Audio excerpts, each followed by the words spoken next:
Hi, I'm Tom. This is Lucy, and this is Kitty Help Desk.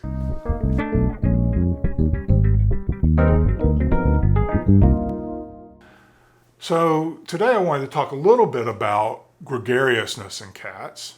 Some cats are very gregarious and accept other people very readily, and other animals. It can depend from individual to individual who they choose to accept more readily. But that degree of gregariousness is sort of baked in. It's instinctually built into the cat's personality, and it is inherited from their father.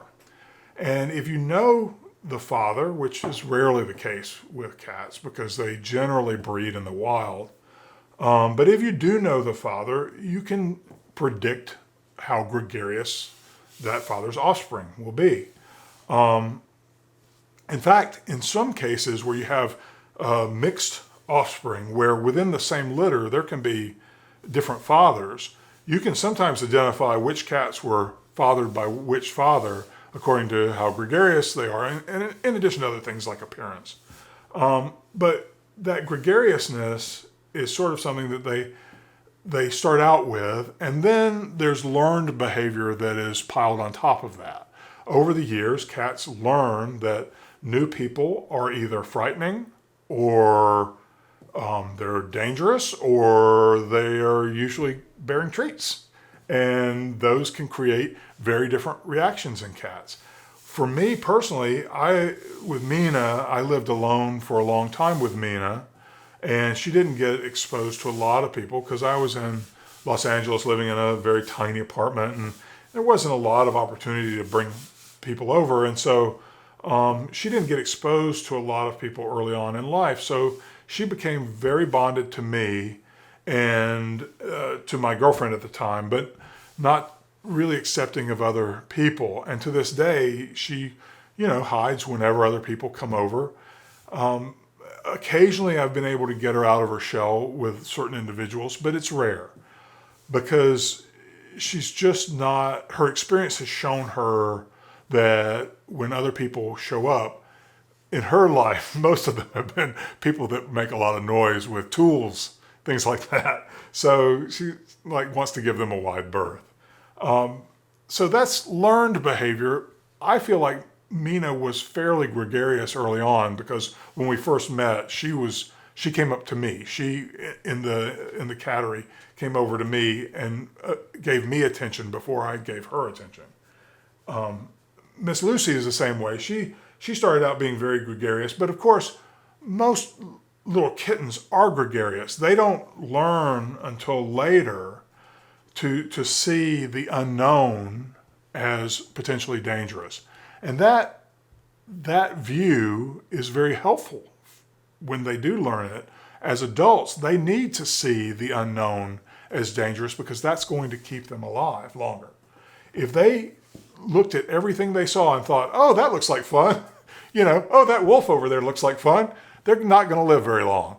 So after a certain point in their development, they learn that anything novel that their mother hasn't shown them to this stage, anything novel, the first response has to be give that thing a wide berth and assume it's trouble, So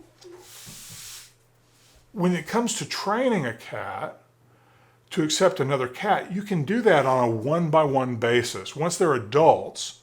But as kittens, you can socialize them to a large variety of people and places and things and animals. And you just really want to, in that early socialization period, you really want to expose them to everything you possibly can think of. That's going to create a more open cat for the rest of their lives as long as you continue to expose them to these things. But like I said before, if you close them off, like in a home where it's just the two of you, they're eventually going to become suspicious of others unless they have that innate gregariousness. So an animal that reacts aggressively towards other animals is going to be difficult as an adult to train them to not react that way. We can do that again on a one-by-one basis where we train a cat to accept another cat and at least tolerate them within the household if we give them enough time to become accustomed to that other cat being in the household with them. But if we just throw them together, it's probably going to end in disaster, unless the personalities are just so that they fit together like puzzle pieces. And this does happen from time to time, and that has created this myth that, oh, you just put them together, they'll work it out. No, they won't. In most cases, they won't. In some cases where you've got a really super laid-back cat and a super gregarious cat, both of whom have had lots of socialization and positive experiences with other cats, you put them together, they're likely to get along just fine from the get-go. But most cats do not have that history. And so putting them together, what happens is they react like there's a threat to my territory. And then they need to either run away or drive the intruder off. Neither of those things works when there are walls surrounding you. Nobody has anywhere to go. Avoidance, which is a cat's only option for dealing with conflict, it no longer works. So then stress builds and builds until there's super conflict and fighting. The cats need to be separated and reintroduced very gradually again, back from scratch. That's really kind of the only option at that point. But if you want, say you had a cat and you wanted them to react to all dogs in the world positively, it's probably not likely to happen because there's such a huge variety of types of dogs and dog personalities and interactions and all of this that it's unlikely that you would be able to address all of them in a way that would allow the cat to generalize their feelings about all dogs.